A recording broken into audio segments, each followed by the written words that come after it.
നമസ്കാരം. Assistant commissioner ഇവിടെ അല്ലേ താമസം? അതെ. ഇദ്ദേഹം ഇല്ലേ? കുളിക്കുകയാണ്, ഇപ്പൊ വരും. ഞാനും അദ്ദേഹത്തെ കാത്തു നിൽക്ക. കണ്ടിട്ട് ഒരു അമ്പലം പോലുണ്ടല്ലോ. പോലെയല്ല, അമ്പലം തന്നെ. വലിയ കൃഷ്ണഭക്തി അവിടുത്തെ തള്ള. സോറി, മീനാക്ഷി അമ്മ. ഓ,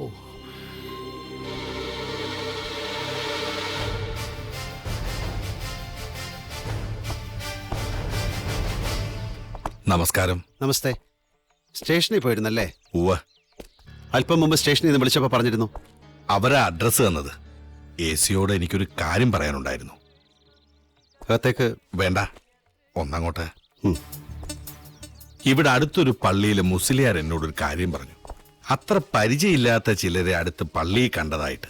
കേട്ടിട്ട് എന്തെങ്കിലും തോന്നുന്നെങ്കിൽ മുസ്ലിയാരെ കാണാം, സംസാരിക്കാം.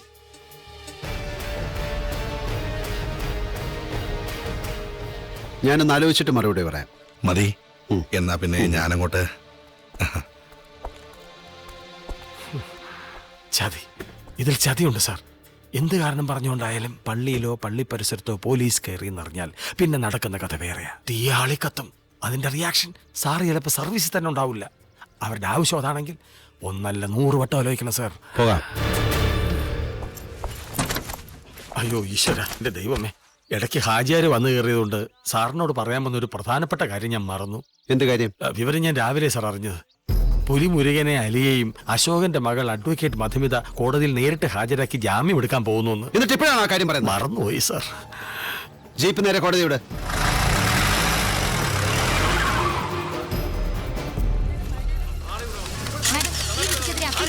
ഉന്നതന്മാരുടെ പേര് വെളിപ്പെടുത്തുമെന്ന് പറഞ്ഞിരുന്നു. ആരൊക്കെയാണ്? ഈ കേസിൽ മറ്റു പ്രതികൾ ആരൊക്കെയാണ്? മേഡം, ഈ കേസിനെ കുറിച്ച് എങ്ങനെ പ്രതികരിക്കുന്നു?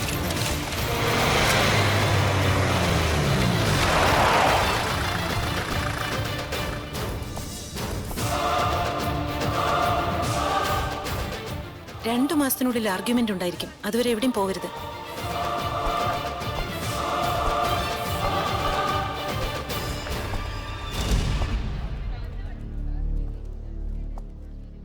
എന്തിനാ പേടിക്കുന്നേ? നേരെ നിൽക്കടോ. ഇവർക്ക് ജാമ്യം കിട്ടി.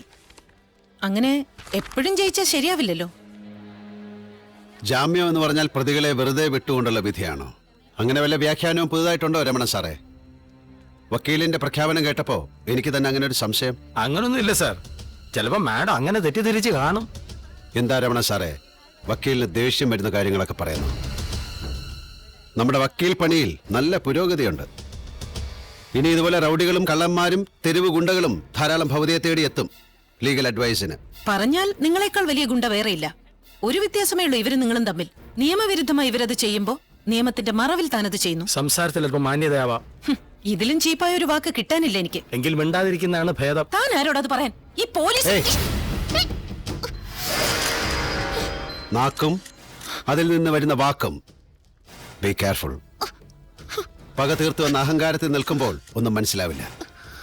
പക്ഷെ പിന്നെ താനെ പഠിക്കും.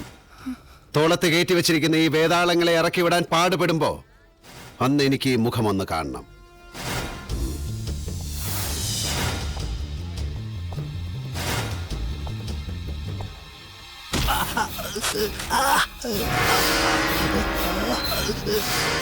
ഇത് കഴിഞ്ഞ് എന്റെ കൈ കിട്ടും.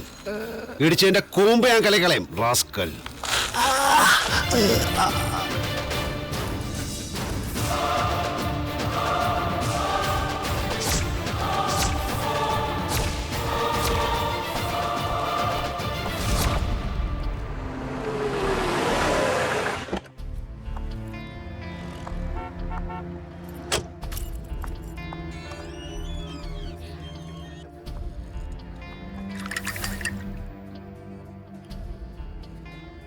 എക്സ്ക്യൂസ് മീ, മിസ്റ്റർ ജീവൻ. ഇരിക്കൂ. താങ്ക്സ്.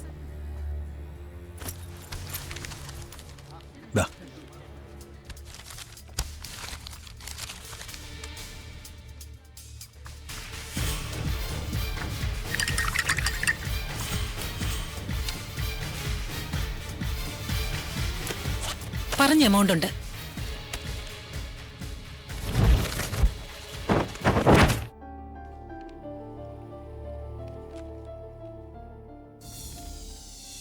മോനെ തേവള്ളി ദിനേശ, ഈ നോട്ടീസിനൊരു മറുപടി കൊടുക്കണം.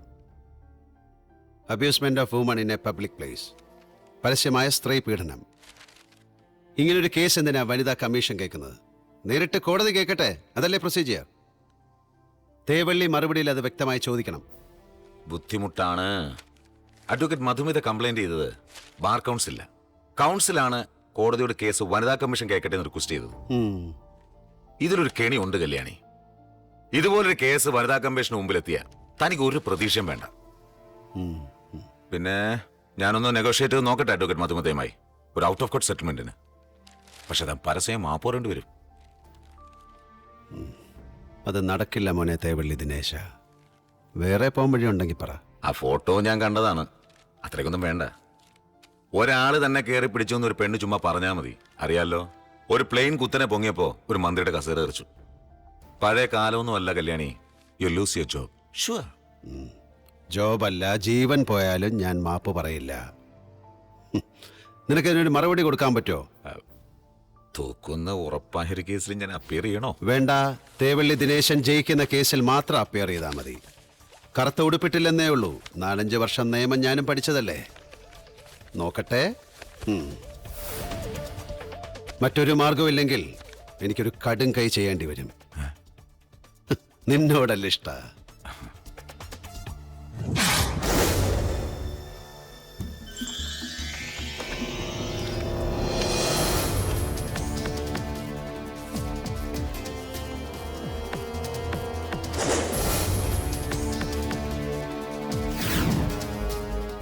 താനാണോ ബാബ കല്യാണി? യെസ്, അതാണ് എൻ്റെ പേര്. അതെന്താ ഈ കല്യാണി? ഈ കല്യാണി അല്ല madam, B Kalyani. When expanded it becomes Baba Kalyani. Oh, advocate Madhumita അയച്ച നോട്ടീസ് കിട്ടിയില്ലേ? കിട്ടി. അതിൽ പറഞ്ഞിരിക്കുന്ന കാര്യങ്ങൾ വാസ്തവമാണോ? ഞാൻ നിഷേധിക്കുന്നില്ല, വാസ്തവമാണ്. വാസ്തവാണെന്നോ? എന്തൊരു അഹങ്കാരം തനിക്ക്! എങ്കിൽ വാസ്തവമല്ല. നടന്നത് വാസ്തവമാണെന്ന് പറഞ്ഞാൽ അഹങ്കാരം, മറിച്ച് പറഞ്ഞാൽ അത് നിഷേധം. ഇതിൽ രണ്ടിലും പെടാത്ത എന്ത് മറുപടിയാണ് കമ്മീഷൻ പ്രതീക്ഷിക്കുന്നത്? മാഡം പകൽ വെളിച്ചം പോലെ ഒരു ഫോട്ടോഗ്രാഫ് തെളിവായി കയ്യിൽ വെച്ചുകൊണ്ട് വാസ്തവമാണോ എന്ന ചോദ്യം ചോദിക്കുന്നതിൽ എന്ത് പ്രസക്തി? അല്ലെങ്കിൽ അത് ഞാൻ നിഷേധിച്ചിട്ട് എന്ത് കാര്യം? മിസ്റ്റർ ബാബ കല്യാണി നിഷേധിക്കാത്ത സ്ഥിതിക്ക് മിസ് മധുവിന് എന്തെങ്കിലും പറയാനുണ്ടോ? മാപ്പ് പറയണം.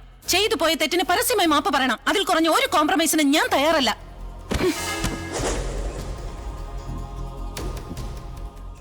നടന്ന പോലെ തന്നെ. ദയവായി എന്റെ വാക്കുകൾ ദുർവ്യാഖ്യാനിക്കപ്പെടരുത്. നിഷേധിക്കുന്നില്ല എന്ന് ഞാൻ പറഞ്ഞതിന്റെ അർത്ഥം തെറ്റ് സമ്മതിക്കുന്നു എന്നല്ല. പിന്നെ അവരോട് അതിനുള്ള സ്വാതന്ത്ര്യം എനിക്കുള്ളത് കൊണ്ടാണ് പരസ്യമായി ഞാൻ അവരെ സ്പർശിച്ചത്. It's അറ്റർ nonsense. അതിനുള്ള സ്വാതന്ത്ര്യമൊന്നും ഒരാൾക്കും ഞാൻ കൊടുത്തിട്ടില്ല. പരസ്യമായിട്ട് സ്ത്രീയെ കയറി പിടിച്ചിട്ട് സ്വാതന്ത്ര്യം ഉണ്ടെന്നോ? ഏതെങ്കിലും ഒരു സ്ത്രീ അല്ല മാഡം, ഞാൻ ഇവരുടെ കാര്യമാണ് പറഞ്ഞത്. പിന്നെയും താൻ എന്തൊക്കെ പിച്ചും പേയി പറയുന്നേ? പിച്ചും പേയും ഒന്നുമല്ല madam. I M stating A fact and I can prove it. I challenge you. Prove it. എന്നെ അതിന് നിർബന്ധിക്കരുത്. നിർബന്ധിക്കും. അങ്ങനെ ഒരു സ്വാതന്ത്ര്യം നിങ്ങൾക്കുണ്ടെങ്കിൽ നിങ്ങൾ അത് തെളിയിക്കണം.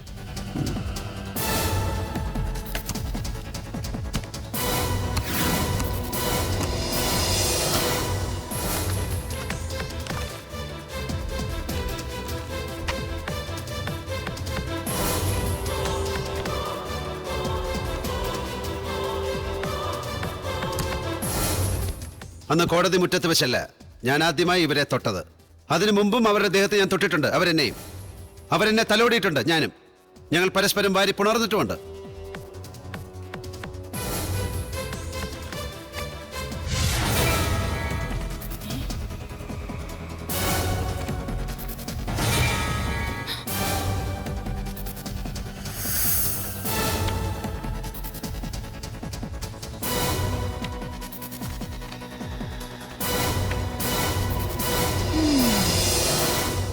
ആ ഫോട്ടോസിനോടൊപ്പം ഇവർ ഒരു പരാതി കൂടെ ചേർത്തപ്പോ അത് നോട്ടീസായി, കേസായി, കമ്മീഷനായി, വിചാരണയുമായി.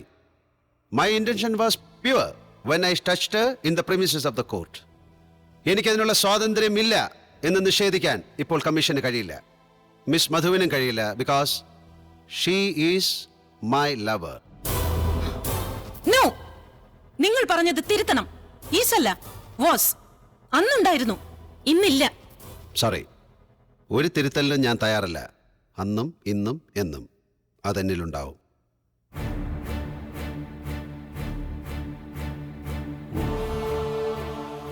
ഒരു തെറ്റിദ്ധാരണ മൂലമാണ് ഇസ് അല്ല വാസ് എന്ന് മധുവിന് പറയേണ്ടി വന്നത്. ഇന്നല്ലെങ്കിൽ നാളെ ആ ധാരണ മാറാം. ഒരു തെറ്റിദ്ധാരണയുമല്ല, ശരിയായ ധാരണയുള്ളൂ എനിക്ക്. വർഷങ്ങളായി ഞാനും എന്റെ അച്ഛനും ആ ദുഃഖം അനുഭവിക്കാൻ തുടങ്ങിയിട്ട്. ഈ ജന്മം എനിക്ക് ഇനി ഈ മനുഷ്യനെ സ്നേഹിക്കാൻ കഴിയില്ല. ഇയാൾ എന്റെ ജ്യേഷ്ഠനോട് ചെയ്ത ക്രൂരത മറക്കാനും കഴിയില്ല. എനിക്കും അതാ പറയാനുള്ളത്. ഈ ജന്മം എനിക്ക് മറ്റൊരാളെ സ്നേഹിക്കാൻ കഴിയില്ല, മധുവിനെ മറക്കാനും കഴിയില്ല. ആ ഒരു മനോഭാവം എന്റെ മനസ്സിലുള്ളതുകൊണ്ടാണ് അന്ന് കോടതി വളപ്പിൽ വെച്ച് തന്റെ നിലയ്ക്ക് ചേരാത്ത വാക്കുകൾ ഇവരിൽ നിന്ന് വന്നപ്പോൾ ഞാൻ നിയന്ത്രിക്കാൻ ശ്രമിച്ചത്. അല്ലാതെ ഇവരുടെ പരാതി പറയുന്ന പോലെ ഇവരെ അപമാനിക്കാനോ ഇവരുടെ ശരീരത്തിനെയോ മനസ്സിനെയോ കളങ്കപ്പെടുത്താനോ ഞാൻ ഉദ്ദേശിച്ചിട്ടില്ല. Let me conclude. തുടക്കത്തിൽ മാഡം എന്നോട് ചോദിച്ചു ഈ കല്യാണി എന്താണെന്ന്. കല്യാണി എൻ്റെ അമ്മയാണ്. ഒരുപാട് വാത്സല്യവും സ്നേഹവും മാത്രം തന്ന എൻ്റെ അമ്മ. അമ്മയുടെ ഓർമ്മ എന്നിൽ എപ്പോഴും നിലനിൽക്കാൻ വേണ്ടിയാണ് ആ പേര് എൻ്റെ പേരിനോടൊപ്പം ഞാൻ ചേർത്തത്. സ്ത്രീ ആരാണ്, എന്താണ്, അവരോട് എങ്ങനെ പെരുമാറണം എന്നൊക്കെ പഠിപ്പിച്ചത് എൻ്റെ അമ്മയാണ്. മറ്റെന്തൊക്കെ മറന്നാലും എൻ്റെ അമ്മ പഠിപ്പിച്ചതൊന്നും ഞാൻ മറക്കില്ല. It is coming from my heart, my soul. ഒരു സ്ത്രീയെയും ഏത് സാഹചര്യത്തിലും വേദനിപ്പിക്കാനോ വിഷമിപ്പിക്കാനോ കളങ്കപ്പെടുത്താനോ എനിക്ക് കഴിയില്ല. ഞാൻ പറഞ്ഞത് കമ്മീഷൻ ബോധ്യപ്പെട്ടെങ്കിൽ എന്നെ വിശ്വസിക്കാം, മറിച്ചാണെങ്കിൽ എന്നെ ശിക്ഷിക്കാം. Let your wisdom decide it. May I have the photographs please?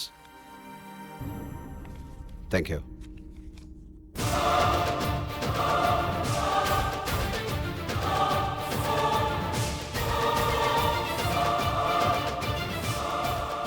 ഇത് നമ്മുടെ സ്വകാര്യമാണ്.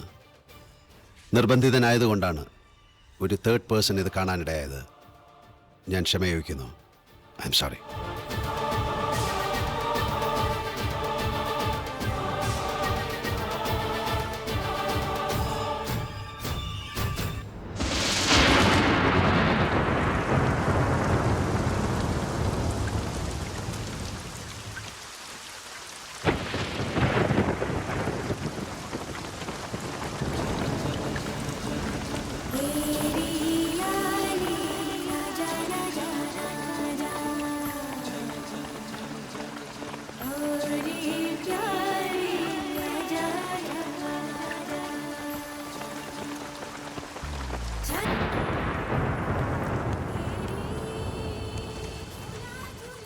എന്റെ ബ്രദറിന്റെ കാര്യത്തിൽ എന്തായിരുന്നു തെറ്റിദ്ധാരണ? ആ തെറ്റിദ്ധാരണ ഇനിയെങ്കിലും തിരുത്തിക്കൂടെ? എപ്പോൾ ക്രൈസിസ് ഉണ്ടായാലും സുപ്പീരിയേഴ്സിന് ഒരു ബലിയാടിനെ കിട്ടും മുന്നിൽ നിർത്താൻ. അത് തന്നെയാണ് ഈ തെറ്റിദ്ധാരണയ്ക്ക് കാരണം. എൻ്റെ പഴയ ബോസ് IG പശുപതിയുടെ മകൾ രാജിയെ സന്തോഷ് കോളേജിൽ വെച്ച് റാഗ് ചെയ്തതും ബോസിൻ്റെ നിർദ്ദേശം അനുസരിച്ച് സന്തോഷിനെ ഞാൻ കസ്റ്റഡിയിലെടുത്തതുമൊക്കെ എല്ലാവർക്കും അറിയാവുന്ന കാര്യം. സന്തോഷിനെ ചോദ്യം ചെയ്ത് തെളിവെടുപ്പ് നടത്തിയപ്പോൾ എനിക്കൊരു കാര്യം ബോധ്യമായി. രാജി നടന്ന സംഭവത്തെ കുറെ എക്സാഗ്രേറ്റ് ചെയ്തതാണ്. എങ്കിലും അവളോട് മാപ്പ് പറയാം എന്ന് സന്തോഷ് സമ്മതിച്ചു. ഇവിടുന്ന് അങ്ങോട്ടാണ് തെറ്റിദ്ധാരണയുടെ തുടക്കവും ഞാൻ ബലിയാടായതും. സന്തോഷിൻ്റെ സഹോദരി ഞാൻ സ്നേഹിക്കുന്ന പെണ്ണ്. ആ സോഫ്റ്റ് കോർണർ വെച്ച് സന്തോഷ് ചെയ്തത് ഞാൻ ലൈറ്ററായി കണ്ടുവെന്ന് സഹപ്രവർത്തകരോടൊപ്പം IG-യും വിശ്വസിച്ചു. അവർക്കൊരു മാപ്പ് മാത്രം പോരാ, പിന്നെ നടന്നത് ഞാൻ അറിഞ്ഞിട്ടില്ല. അടികൊണ്ട് റോഡിൽ കിടന്ന സന്തോഷിനെ ആരോ ഹോസ്പിറ്റലിൽ എത്തിച്ച വിവരം നാട്ടുകാരോടൊപ്പമാണ് ഞാനും അറിയുന്നത്. IG-യുടെ നിർദ്ദേശമനുസരിച്ച് മറ്റുള്ള ഉദ്യോഗസ്ഥർ അവനെ മർദ്ദിച്ചതാണോ, രാജിയുടെ സഹോദരനും കൂട്ടുകാരും ചേർന്ന് അത് ചെയ്തതാണോ എനിക്കറിയില്ല. ഞാൻ പറഞ്ഞതൊന്നും തെളിയിക്കാൻ എൻ്റെ പക്കലൊന്നുമില്ല. ഞാനത് ചെയ്തതെന്ന് എല്ലാവരെയും പോലെ നിങ്ങളും തെറ്റിദ്ധരിച്ചു. എന്തുകൊണ്ട് ഇതൊന്നും അന്ന് തന്നെ പറഞ്ഞില്ല? എന്തുകൊണ്ട് മധു എന്നോടത് ചോദിച്ചില്ല? എല്ലാവരും കൂടെ എന്നെ ശത്രുവായി പ്രഖ്യാപിച്ചില്ലേ? ഞാൻ എത്ര ശ്രമിച്ചിട്ടും എന്നെ കാണാൻ കൂട്ടാക്കിയോ? എന്നോട് സ്നേഹമൊക്കെയാണ് അദ്ദേഹത്തിന്. പക്ഷേ blood is thicker than water. Madhu തെറ്റിദ്ധരിച്ചതിന് പിന്നിലും അതല്ലേ കാരണം? Santhosh is more than me to you. So you believed it.